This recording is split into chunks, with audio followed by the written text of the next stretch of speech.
Vous écoutez Samedi de lire avec l'auteur invité d'Amélie Boivin-Enfield. On est maintenant rendu au moment de l'émission. Mon auteur invité de cette semaine, Karine Glorieux, nous présente son coup de cœur littéraire. Et Karine, t'as choisi Éric Putschner, Famille modèle. Alors, j'aimerais te demander pourquoi cet ouvrage-là? Quel drôle de choix. Hein? C'est une famille qui débarque en Californie. Alors déjà, quand j'ai ouvert le livre, j'ai dit, bon, la Californie encore. Non, mais c'est vrai. Puis j'ai hésité longtemps. Je suis pas très bonne pour donner des coups de cœur. J'ai tout le temps, quand je lis quelque chose, souvent, je suis très enthousiaste ou pas du tout.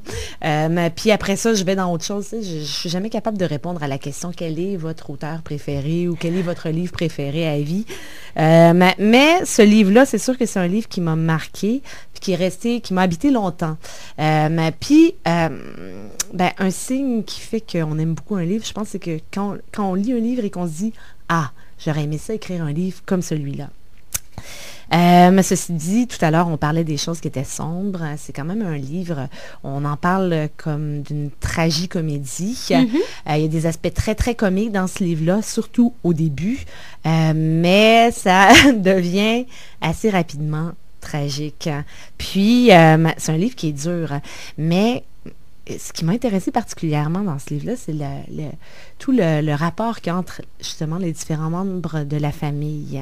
La famille Ziller, donc famille assez névrosée, très névrosée, avec un père qui, en fait, donc, c'est ça, c'est l'histoire d'une famille, pour résumer là, rapidement, c'est l'histoire d'une famille du Wisconsin qui vient s'installer dans le sud de la Californie. Donc, il n'est pas une Californie que j'ai fréquentée beaucoup. Ils veulent vivre le rêve américain, on fait le père Warren. Absolument. Donc, le grand rêve américain avec le rêve de fortune qui vient avec cette idée-là du rêve américain.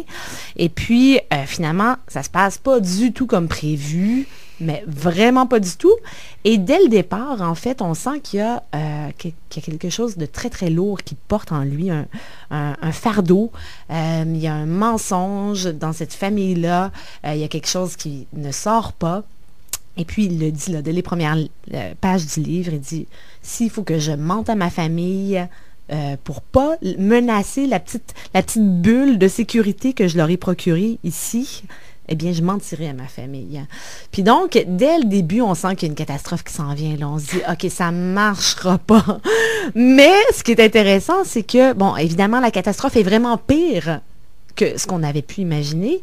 Mais en même temps, à travers ça, il y a des personnages que j'ai trouvés incroyablement touchants. Le père, on le trouve lâche du début à la fin du livre. La mère, moi, je l'ai trouvée très sympathique, même si elle aussi, elle a ses problèmes, elle a son lot de mensonges aussi, de cachotterie, mais elle a quelque chose de vulnérable et de touchant, j'ai trouvé. Mais surtout, ce que j'ai aimé, c'est les personnages, les deux ados et le petit gars. Donc, dans la famille, je me suis écrit les noms, là, j'ai tout le temps de la difficulté avec les noms en anglais, donc c'est la famille Ziller. Il y a le grand ado qui s'appelle Duncan, il y a Lyle, qui est vraiment mon personnage préféré, et le petit qui s'appelle Jonas. C'est aussi une famille de trois. J'aime bien voir comment les dynamiques peuvent être présentées dans des familles comme ça. Et puis là, je trouve, lui, c'est son premier roman, hein. Et je trouvais qu'il y avait une finesse dans l'analyse des relations familiales et dans la présentation de tous les personnages, parce que finalement, on a le point de vue de chacun tour à tour.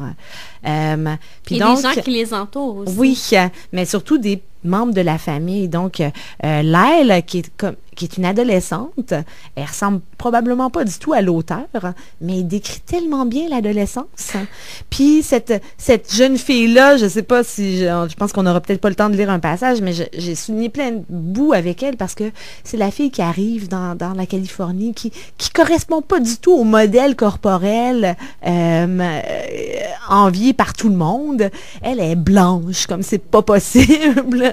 Elle se fait bronzer, elle a des cloques partout, puis donc elle arrive là, elle se fait traiter de vampira, puis elle se dit mais pourquoi on est venu ici, puis elle trouve ça très très difficile, puis je trouvais que là-dedans on retrouvait beaucoup de choses qu'on peut vivre comme adolescente, l'espèce de difficulté d'adaptation, ouais, puis on est inconfortable avec son corps, on veut se faire accepter, mais là, quand tu es adolescent et que tu es transporté dans un nouveau milieu, c'est encore plus difficile.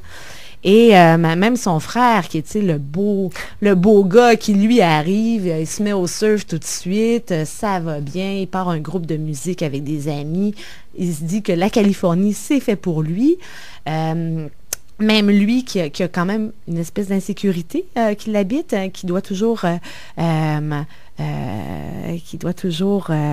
essayer d'être cool, parce que la Californie, c'est beaucoup ça, hein, on doit être cool. La Californie, c'est cool.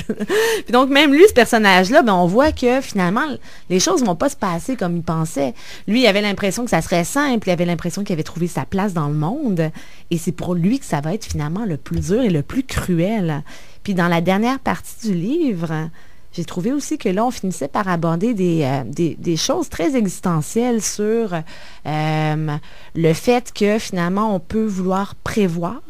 Quand on le sait, quand on a une famille, on veut prévoir pour protéger la famille. Et le père, quand même, il essaye de tout faire pour protéger sa famille. Mais finalement, il y a pas beaucoup de choses qu'on peut prévoir. Puis le sort peut s'acharner contre nous et il peut y avoir des accidents terribles qui vont secouer notre famille. Et là, en fait, ce qui va déterminer notre vie, c'est la façon dont on réussit à passer par-dessus ces obstacles-là qui sont imprévus. Comment on réagit aux situations. Et ça, j'ai trouvé vraiment que l'auteur l'amenait finement. Et je pense que c'est un livre là, qui m'a fait rire, qui m'a fait pleurer et que j'ai pas pu lâcher. La première fois que je l'ai lu, c'était au Mexique. Et ça tombait bien, il pleuvait tout le temps ces jours-là. Puis là, j'étais là, puis justement, mes enfants étaient là autour. Puis je disais, non, attendez, là, faites autre chose, allez vous amuser, mais il pleuvait dehors, il n'y avait pas grand-chose à faire. Mais je ne pouvais pas le lâcher. Puis la deuxième fois que je l'ai écouté avec mon chum, je l'ai écouté en anglais. On avait, un audio book. OK. Puis c'était quand on traversait les États-Unis, quand on revenait de la Californie, et on était en voiture. Et on traversait jusqu'à Montréal, donc on a fait San Francisco-Montréal.